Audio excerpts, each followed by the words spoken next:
James Deshler, February 18, 1833 – September 20, 1863, was a career United States Army officer and a graduate of West Point. He was appointed a Confederate brigadier general during the American Civil War but died on the field of battle, with his promotion remaining unconfirmed.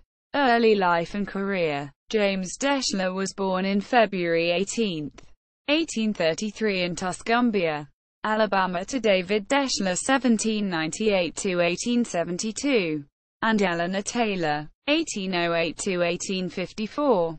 Deshler went to West Point and graduated in 1854. He graduated ranking above James Ewell Brown Stewart, William Dorsey Pender and Stephen Dill Lee. After graduating, James was commissioned as a second lieutenant in the United States Army. His first military experience was an assignment to California after graduation.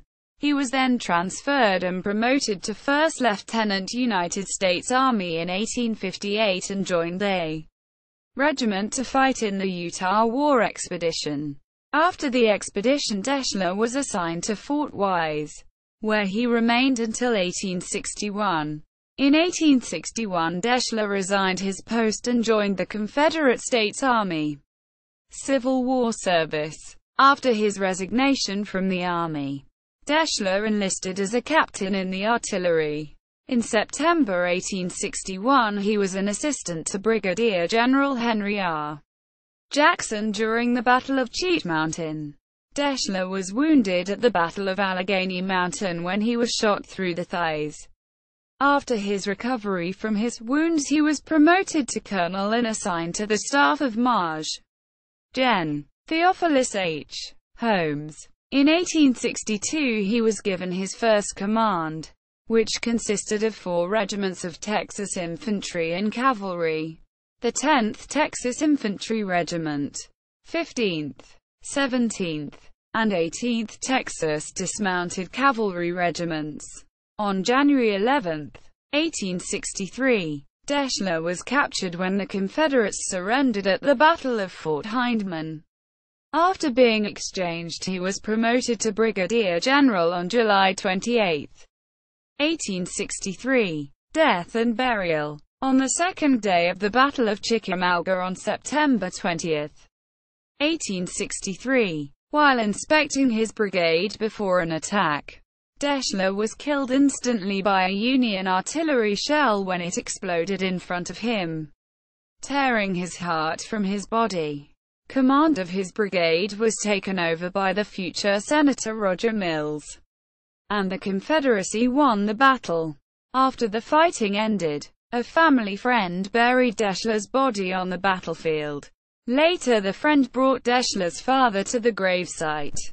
They disinterred Deshler and subsequently reburied him in Oakwood Cemetery in his hometown of Tuscumbia, Alabama. Mills remarked after Deshler's death, "I may pause here and pay a passing tribute to the memory of our fallen chief. He was brave, generous and kind, even to a fault, ever watchful and careful for the safety of any member of his command. He was ever ready to peril his own. He poured out his own blood upon the spot watered by the best blood of the brigade.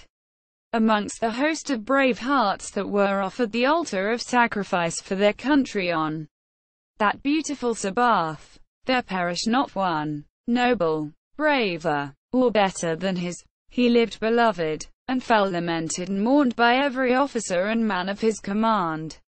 Memorials. Deshler's father founded the Deshler Female Institute in memory of his son.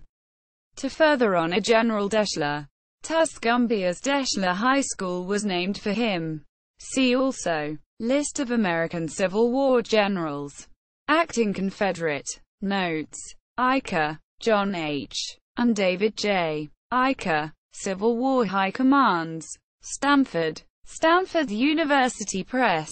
2001. ISBN 978-08047-3641-1. Evans, Clement Anselm, ed. Wheeler, Joseph. Author. Confederate Military History. A Library of Confederate States History Volume 7. Alabama. 1899. pp. 403-405. Heart of Dixie Publishing and William Lindsay MacDonald's Civil War Tales of the Tennessee Valley. 2003. pp. 169-170. Safakis, Stuart.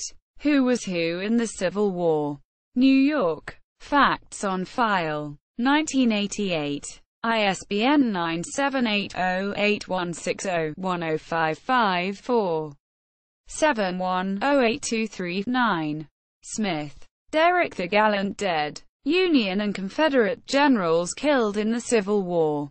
2005. pg. 193.